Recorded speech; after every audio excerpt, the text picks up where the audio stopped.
आपको ये पता ही नहीं कि इस्लाम की बुनियाद क्या है।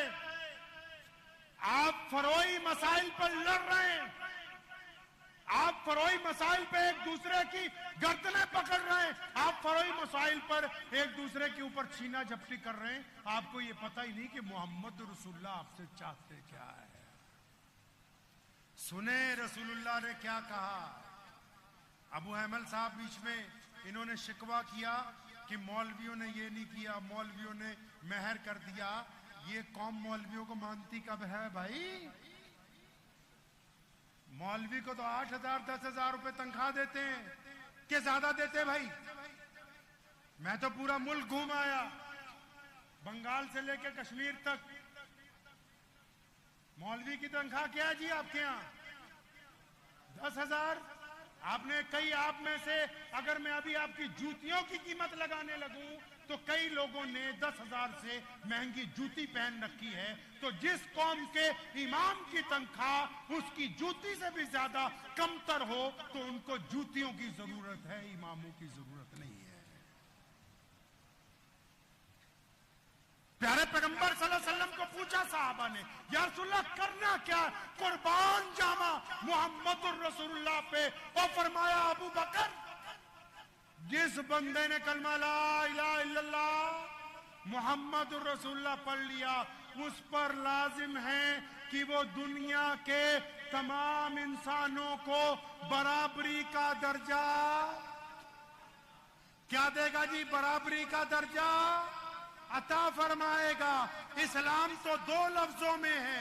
कोई गैर मुस्लिम हमारा दोस्त हमें पूछ ले इस्लाम क्या है, हम इधर उधर देखते हैं और फिर सोचते हैं मौलवी साहब को बुलाएंगे, प्रोफेसर साहब को बुलाएंगे। अल्लाह के बंदे, इस्लाम तो 2 लफ्जों में कि जो रब रसूल पर यकीन रखता है वो इंसानों में बराबरी रखेगा। जो रब रसूल पर यकीन रखता है वो गोरे और काले में छुआछूत नहीं करेगा।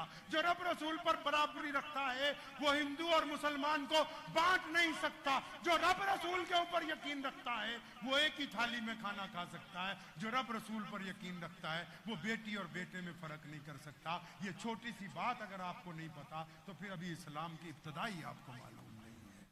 दुरूद पाक दोबारा पढ़ लीजिए, सल्लल्लाहु अलैहि वसल्लम।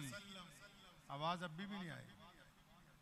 सल्लल्लाहु अलैहि वसल्लम, सल्लल्लाहु अलैहि वसल्लम, सल्लल्लाहु अलैहि वसल्लम।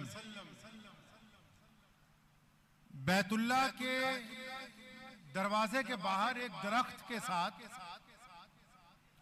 सैयदना अम्मार बिन यासिर रज़ियल्लाहु ताला अन्हु को बांधा हुआ है और बड़े बड़े कुफारे मक्का जो उस वक्त के जालिम हुक्मरान थे वो अम्मार बिन यासिर रज़ियल्लाहु ताला अन्हु को मार रहे हैं। अम्मार गुलाम है। भाई क्यों मार रहे हो? अम्मार बिन यासिर ने चोरी की है, डाका डाला है, किसी को छेड़ा है, बेईमानी की है। नहीं नहीं, अम्मार बिन यासिर मोहम्मदुर रसूलुल्लाह पर ईमान ले आया, इसलिए इसकी पिटाई हो रही है। अब अम्मार बिन यासिर की जब पिटाई हो रही तो वहां से उमैया का गुजरना हुआ। उमैया सैयदना बिलाल रज़ियल्लाहु ताला अन्हु का मालिक है और बिलाल उसके गुलाम है। अब ये तो रवाज पहले भी था, अब भी है कि जब मालिक आगे आगे चलता है तो नौकर पीछे पीछे उसके। अब उमैया चला जा रहा था तो हजरत बिलाल भी पीछे पीछे थे। तो जब उस जगह से गुजरे जहां अम्मार बिन यासिर को अब्दुल्ला बिन जिदान, अबू लहब वो लोग मार रहे थे, तो जब उमैया वहां से गुजरा तो उन्होंने देखा भाई उमैया तो हमारा यार है। उन्होंने उमैया को आवाज दे के बुलाया और कहा ये अम्मार जो है ईमान ले आया, हम इसकी पिटाई करते हैं, ये नबी अलैहिस्सलाम का इनकार नहीं करता। ये जो तुम्हारा गुलाम है बिलाल, ये ताकतवर भी है, इसका जिस्म भी बहुत बड़ा है, कद्दो काट भी बहुत ज्यादा है, अल्लाह ने इसको ताकत दे रखी है। और तुम बिलाल की ड्यूटी क्यों नहीं लगाते, वो अम्मार की पिटाई करे, अम्मार के दुर्रे मारे, ताकि अम्मार खौफ की वजह से इस्लाम से मुनहरिफ हो जाए। चुनाचे उमैया ने सैयदना बिलाल को कहा, उमैया को पता नहीं कि बिलाल भी मुसलमान है। अबू लहब को, उतबा को, वलीद को, अबू जहल को, उनको भी नहीं पता कि बिलाल मुसलमान है। अब उन्होंने सैयदना बिलाल को कह दिया, बिलाल ये यासिर की पिटाई करो, अम्मार बिन यासिर की पिटाई करो। तो अम्मार बिन यासिर रज़ियल्लाहु ताला अन्हु फरमाते हैं कि मैं दरख्त से बंधा हुआ था, मुझे पता था कि बिलाल भी मुसलमान है, क्योंकि मैं और बिलाल छुप छुप कर नमाज पढ़ा करते थे। तो चुनांचे उन्होंने आंखों ही आंखों में इशारा किया। अम्मार बिन यासिर ने सैयदना बिलाल रज़ियल्लाहु ताला अन्हु को आंखों ही आंखों में इशारा किया कि ये लोग जिस तरह कहते हैं आप कर लें और मेरी पिटाई कर दें, कोई हर्ज नहीं, आप मेरे दुर्रे मार दें, मुझे कोई तकलीफ नहीं होगी, मुबादा आपकी जान बच जाए, आपकी जान बच जाए। तो सैयदना बिलाल रज़ियल्लाहु ताला अन्हु आगे बढ़े। जब उन्होंने दुर्रा उठाया ना, अब उमैया, अब्दुल्ला बिन जिदान और अबू जहल, अबू लहब और उसके बेटे, अब वो सारे के सारे इस इंतजार में कि बिलाल अब इसकी पिटाई करेंगे तो ये शायद इस्लाम से मुनहरिफ हो जाएगा। तो सैयदना बिलाल आगे बढ़े, दुर्रा उठाया और दुर्रा उठाने के बाद तेज तेज घुमाने लगे। पहले एक नजर अम्मार बिन यासिर पर डाली,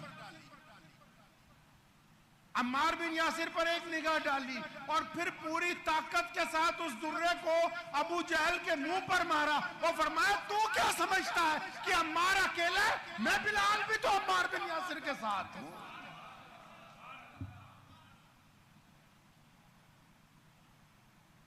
यानी सैयदना बिलाल रज़ियल्लाहु ताला अन्हु ने ये तय कर दी बात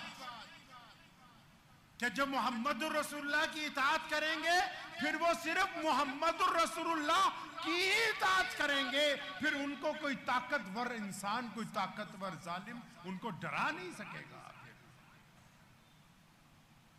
मुसअब बिन उमैर रज़ियल्लाहु ताला अन्हु शहजादे हैं, 2 लाख रुपए का जोड़ा सिल के आता है यमन से, हर हफ्ते एक जोड़ा सिल के आता है, शहजादा है, नाजो नखरों में पला हुआ है, महल में रहता है।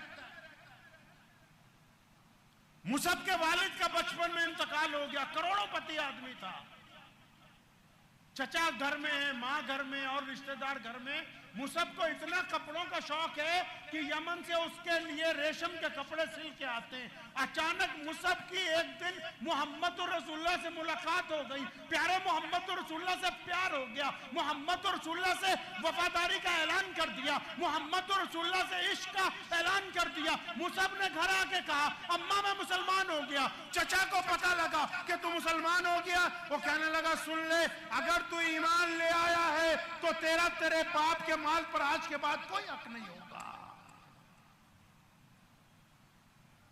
चचा का ख्याल था कि ये तो एसी में सोता है, बेहतरीन गाड़ियों में कुजावे लगा के ऊंटों के ऊपर इसके आगे पीछे गुलाम फिरते हैं, रेशम के कपड़े पहनता है, बेहतरीन खाने खाता है। जब इसको मैं ये कहूंगा ना तेरे बाप के माल में तेरी आज से कोई हिस्सेदारी नहीं है, ये फौरन मोहम्मद रसूलुल्लाह से नऊज़ुबिल्लाह बगावत का ऐलान करेगा और ये कहेगा, चचा मुझे तो दौलत पसंद है, मुझे तो आप पसंद हैं, कुर्बान जाऊं मुसअब बिन उमैर पे। वो फरमाने लगे, चचा तेरी गलत फहमी है, जिन्होंने मोहम्मद रसूलुल्लाह से वफादारी का ऐलान कर दिया उनको दौलत उस वफादारी से रोक नहीं सकती है।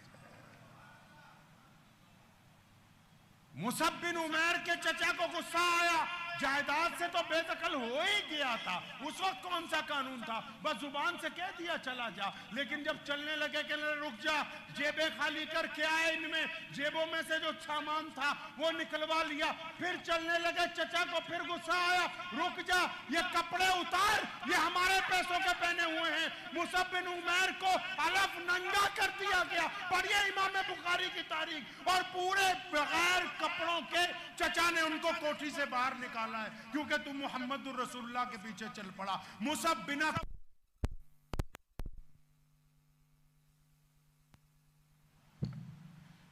बिना कपड़ों के अपनी मां के पास पहुंचे, माँ ने आंखों पे हाथ रख लिया, बेटा क्या बात हो गई, ये कैसे हो गया आप बिना लिबास के आए हैं? क्या माँ पैदा भी तो बिना लिबास के हुआ था, आज चचा ने मेरे कपड़े उतरवा दिए कि क्योंकि वो चाहता है कि मैं शर्मिंदगी के लिहाज से मोहम्मद रसूलुल्लाह को छोड़ दूं। अम्मा जब मैं पैदा हुआ था तूने मेरे लंगोट बांधा था, अम्मा आज भी तो कपड़े तू ही देगी। माँ ने अपने औरतों वाले 2 जोड़े दिए, मुसब औरतों वाले कपड़े पहन के मोहम्मद रसूलुल्लाह के दरबार में पहुंचे, आंखों से आंसू जारी है, फरमाया या रसूलुल्लाह आपके लिए सारी दौलत को ठुकरा के आया हूं, ये हो नहीं सकता कि कोई मुसब को मोहम्मद रसूलुल्लाह से अलहदा कर देगा।